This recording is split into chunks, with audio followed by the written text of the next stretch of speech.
제주 빌라델비아 교회입니다. 계시록 강의 22번째 시간입니다. 이번 시간에는 계시록 11장 14절부터 19절 일곱째 천사의 나팔이라고 하는 주제를 가지고 살펴보도록 하겠습니다. 화에 대한 이야기가 이어지고 있습니다. 다시 한번 말씀드리지만 계시록을 눈에 보이는 문자 그대로 읽어버리면 정말로 무시무시한 이야기로 느껴지게 됩니다. 그죠? 세상의 종말, 무슨 아마게돈 전쟁, 마귀 사탄의 등장, 그리고 핵전쟁, 이런 것들로 소위 말하는 이제 문자주의, 세대주의에 빠지게 되고, 심한 경우에는 이 계시록을 읽고 너무 두려워서 사탄을 숭배하는 사탄교까지 등장을 했잖아요. 그러니까 그런 웃지 못할 상황들이 여러분들에게 일어나지 않도록 하기 위해서는 계시록을 눈에 보이는 문자가 아니라 그 뒤에 숨겨진 크고 놀라운 비밀, 말 그대로 하나님 나라의 계시로 호라오 해야 됨을 여러분들이 명심하시기 바랍니다. 그러기 위해서는 반드시 성령을 구하고 찾고 두드리며 읽어야 한다. 그리고 또 한 가지 다시 한번 명심하셔야 할 것은 이 계시록은 다른 성경도 마찬가지고 다 나에 관한 이야기고 내 안에서 일어나는 일이다. 이렇게 여러분들이 읽어내시면 될 것 같습니다. 자, 14절부터 한번 살펴보도록 하겠습니다. 둘째 화는 지나갔으나 보라 셋째 화가 속히 오리라. 그러니까 화라고 하는 것은 여러분이나 저가 소위 말하는 참복음 참 진리를 듣고 있고 호라워하고 있다고 하면 전혀 두려워할 것이 없다고 했습니다. 그죠? 무트타무트의 죽음이 내 안에서 일어나는 거고, 그 무트타무트의 죽음이라고 하는 것은 나의 육신의 생각, 내 육체, 이거 말하는 거 아니라고 했어요. 그죠? 요 안에 있는 내 육체, 육신의 생각의 십자가 죽음이에요. 율법의 예수로서의 나의 죽음. 그죠? 그로 인한 세상과의 결별. 이 호코스모스 율법 세상과의 결별이란 말이죠. 그죠? 또 그로 인해서 그 율법 세상으로부터 내가 말에 의해 핍박받고 조롱당하고 멸시당하는데, 그건 에클레시아 교회들에게 있어서는 화가 아니라 은혜고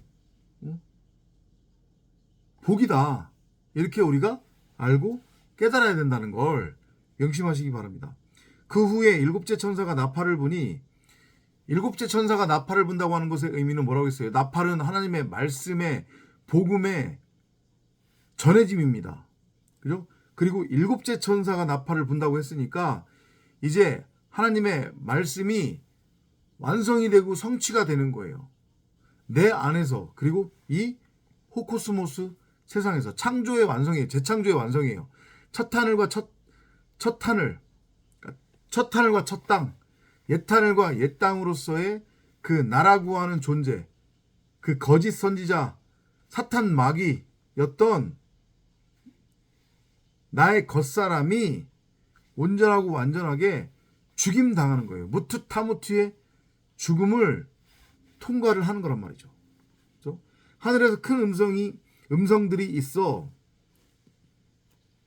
단수의 하늘입니다. 그 단수의 하늘, 곧 전능자를 뜻하는 거죠. 말씀 그리스도로서의 전능자가 나들이라고 하는 땅과 하나가 되면, 그래서 하늘과 땅이 하나가 되면 하늘에서 이루어진 뜻이 땅에서 이루어지는, 그래서 결국은 하늘과 땅이 하나가 되어 단수의 하늘이 하늘들이라고 하는 복수의 하늘이 되는 거예요. 그래서 하나님의 나라가 내 안에서 임하는 그 그림을 지금 말씀하시는 거예요. 말하기를 이 세상의 나라들이 우리 주와 그의 그리스도의 왕국들이 되어서 그분이 영원 무궁토록 통치하시리라고 하더라. 맞죠? 그죠?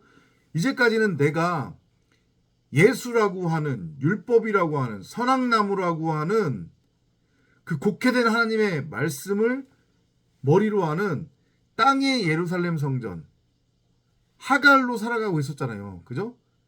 씨가 없는 여자, 땅적 존재, 열심히 나라고 하는 땅을 경작하며 썩을 양식을 위해 수고하고 무거운 짐을 짊어지고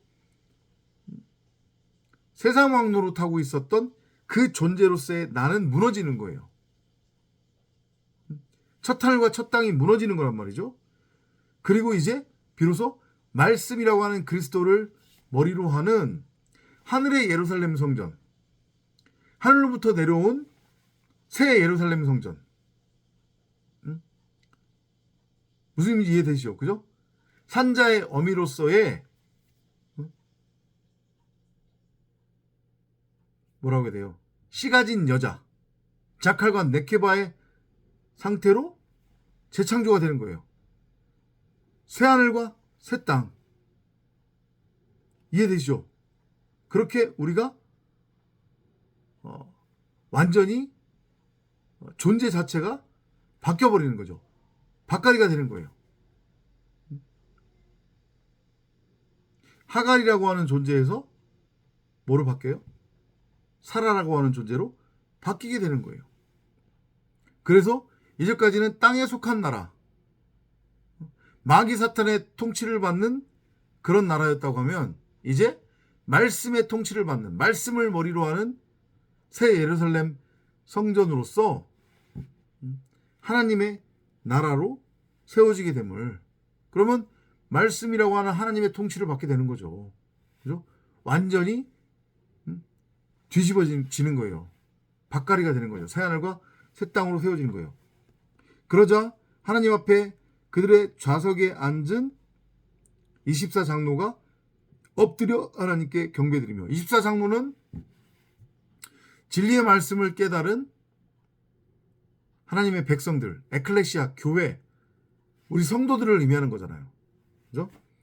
이건 세상 기독교나 한국 기독교, 이단을 쫓는 자들하고는 상관이 없는 거예요. 그죠? 그들은 24장로가 될 수 없고 24장로의 그 좌석에 앉을 수 없단 말이죠. 그죠? 말씀드리기를 지금도 계시고 전에도 계셨고 앞으로도 오실 오 전능하신 주 하나님, 우리가 주께 감사드리는 것은 주께서 주의 크신 권세를 가지고 통치하셨기 때문이다. 다시 한번 말씀드리지만 말씀 그 그리스도 전능자는 어제도 계셨고 오늘도 계셨고 앞으로도 계실 거예요. 이걸 여러분들이 잘 깨달으셔야 돼요. 이걸 호라워야 된단 말이죠. 여전히 혹시 여러분들이 구름 타고 올 예수를 기다리고 있다고 하면 여러분들은 신앙하고는 아무런 상관이 없고 믿음하고도 아무런 상관이 없고 하나님하고도 아무런 상관이 없는 거예요. 여전히 육신의 생각에 머물러 있고 율법으로 하나님을 내 밖에 두고 섬기고 우상으로 바라보고 있다고 하는 것을 여러분들이 인정을 해야 되는 거예요.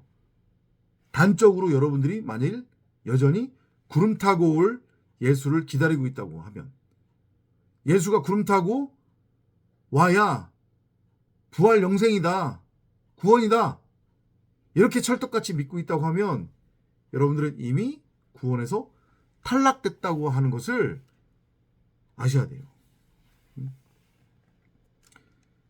민족들이 분노하나 주의 진노가 임하였고 죽은 자들의 때가 임하였으니 이는 그들이 심판받으며 주께서 주의 종들인 선지자들과 성도들과 주의 이름을 두려워하는 크고 작은 자들에게는 상을 주시며 땅을 훼손한 자들을 멸망시키려 하심이다 라고 하더라.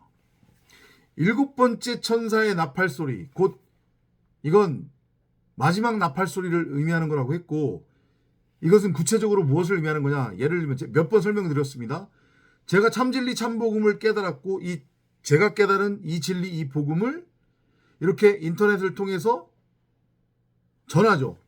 그러면 누군가가 이 영상을 시청을 하실 거 아니에요? 그죠? 그러면 이 영상을 시청하는 그 사람에게는 일곱째 천사의 나팔이 들려지는 거란 말이에요. 마지막 나팔 소리가 들려지는 거예요. 그러면 종말이에요. 둘 중에 하나로 갈라지는 거라고 했잖아요. 그죠? 뭐를 의미한다고 했어요? 내가 그 나에게 들려진 일곱째 천사의 나팔 소리, 곧 참복음 참진리, 마지막 나팔 소리를 듣고 그걸 복음으로 깨닫느냐, 아니면 여전히 육신의 생각으로, 사람 생각으로 그 복음을 들으며 육신의 생각, 사람 생각으로 하나님의 말씀마저도 선악의 율법으로 판단해서 저게 도대체 무슨 소리야? 이게 맞는 걸까? 왔다리 갔다리 오락가락 헷갈리고 있다고 하면 그 자는 멸망의 부활로 창조가 완성이 되는 거고, 전자 같은 경우 이 참복음 참진리를 듣고 알아먹었다. 심령이 가난한 자로서 애통한 마음으로 이 진리를 대한다 라고 하면 그는 영생의 부활로 재창조가 완성이 되는 거예요. 그래서 일곱 번째 천사의 나팔 소리가 들려질 때에, 마지막 나팔 소리, 곧 참복음 참진리가 사람들에게 들려질 때에 그 각자 그들에게는, 나들에게는 종말이 임하는 거라고 했어요. 그죠? 완전체로, 그러니까 알곡과 하늘 양식으로 말씀이라고 하는 그 성령의 추수꾼에 의해 추수가 되어져서 말씀이라고 하는 그리스도를 머리로 하는 성전으로 세워져 그 성전 안에 11조로 채워지느냐, 그러니까 그리스도라고 하는 독생자로 나아지느냐, 아니면 쭉정이 가라지로 분리되어 타는 불에 던져지느냐, 이게 명확하게 구분이 된다고요. 그러면 지금 여러분들은 이 일곱 번째 천사의 나팔 소리, 마지막 나팔 소리를 뭘로 듣고 계신지 스스로 점검을 하셔야 되는 거예요. 이해돼요? 그러면 나라와 나라, 민족과 민족들이 갈라지게 되는 거예요. 하나님의 백성들 쭉정이와 가라지. 그들은 끝까지 하나님을 대적하게 되겠죠. 하나님께 분노한단 말이에요. 근데 그러면 뭐예요? 이미 심판은 임했는데, 종말이 이미 그에게 임했는데, 그들은 땅을 훼손시킨 자들이잖아요.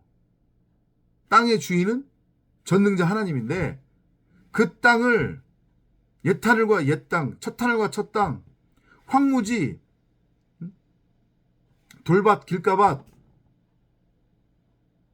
아무 쓰잘데기 없는, 생명을 잉태할 수 없는 그런 땅으로 훼손시켰잖아요. 성전 밖 뜰의 상태로 그렇게 만들어버렸잖아요. 그들은 심판이 임해서 멸망당하는 거예요. 뭐에 의해서? 말씀에 의해서.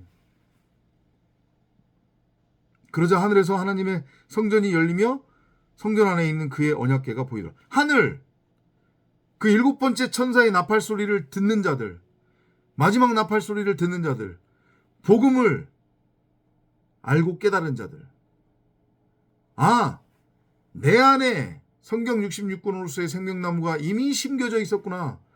진짜 하나님, 참 하나님은 내 안에 있었고 그 진짜 하나님, 참 하나님이 결국 진짜 나였구나 라고 하는 것을 호라워하는 자들, 그들은 하나님의 나라, 말씀 그리스도를 머리로 하는 성전으로 세워진 거예요. 그러면 그 성전 안에는 뭐가 있는 거예요? 언약궤. 그게 뭐예요? 말씀이잖아요. 진리의 말씀. 말씀이라고 하는 그리스도를 머리로 하는 몸이 되었으니까 당연히 몸 안에는 뭐가 있어요? 그 말씀이라고 하는 머리로부터 흘러나오는 말씀에 내용이 있을 거 아니에요. 그래서 일곱 언약이 되는 거예요. 일곱 언약의 우물이 되는 거예요. 부엘세바. 아셨어요? 그죠? 또 거기에는 번개들과 음성들과 천둥들과 지진과 큰 우박이 있더라. 그죠? 그 말씀이 의미하는 게 번개, 음성, 천둥, 지진, 우박이라는 거잖아요. 그게 각자의 땅에 임했을 때에 그걸 알아먹지 못하면, 진리로 알아먹지 못하면 그건 말씀이 그 자를 영원한 멸망으로 이르게 하는 번개, 음성, 천둥, 지진, 우박이 되는 거예요. 소위 말하는 그 마태복음 24장에서 우리가 나눴던 그 종말광화, 그죠? 마지막 때, 종말 때에 일어나게 되는 징조들. 이해되시죠? 그죠? 계시록을 문자로 읽으면 안 돼요. 계시록은 의외로 쉽단 말이죠. 재미있고. 그런 시각을 가지고 계속해서 계시록을 나눴으면 합니다. 다음 시간에 또 찾아뵙도록 하겠습니다.